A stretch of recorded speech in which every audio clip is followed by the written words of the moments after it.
जल्दी से बतावे के मौगी नहीं तो हमारी के टांग तोड़ देबो। महिमा डीजे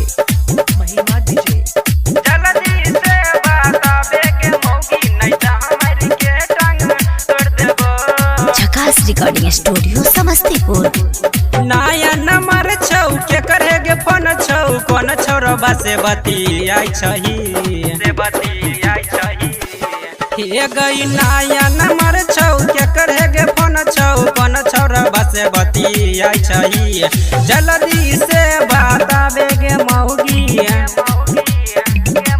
सुनी ना जल्दी से बतावे गे मौगी नहीं तो हमारी के टांग तोड़ देबो। जल्दी से बतावे गे मौगी नहीं तो हमारी के टांग तोड़ देबो।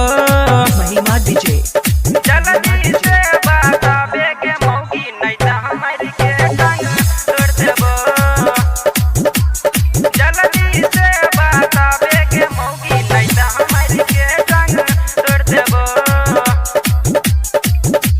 सुनी ना दिलियो तोरा मोबाइल गे मौगी मारे चाहिए स्टाइल टाइल टाइल टाइल काम धंधा छोड़ के सुनना रह चाहिए गे ऑनलाइन लाइन लाइन लाइन रह चाहिए गे ऑनलाइन लाइन लाइन। सुनी ना दिलियो तोरा मोबाइल गे मौगी मारे चाहिए स्टाइल काम धंधा छोड़ के सुनना रह चाहिए गे ऑनलाइन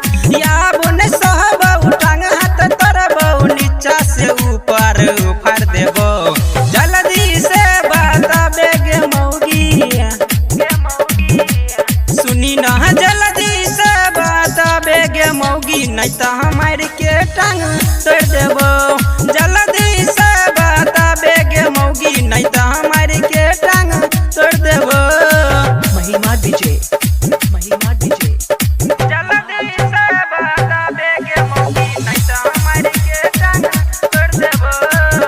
झकास रिकॉर्डिंग स्टूडियो समस्तीपुर। जल्दी से बतावे गे मौगी नहीं तो हमारी के टांग तोड़ देबो। मुन्नी लाल शंकर के इज्जत करे चाहिए गे बेकार कार कार कार झूठ बोल के है कल कौगे शादी तोहर भाई अगुआ सार सार सार सार सुनी ना मुन्नी लाल शंकर के इज्जत करे चाहिए गे बेकार झूठ बोल के है कल कौगे शादी तोहर भाई अगुआ सार गायक अवधेश के रंजित मुकेश के बोलबा के फर बा देबो। जल्दी से बतावे गे मौगी सुनी ना जल्दी से बतावे गे मौगी नहीं तो हमारी के टांग तोड़ देबो। जल्दी से बतावे गे मौगी नहीं तो हमारी के टांग तोड़ देबो छोड़बो नहीं। झकास रिकॉर्डिंग स्टूडियो समस्तीपुर।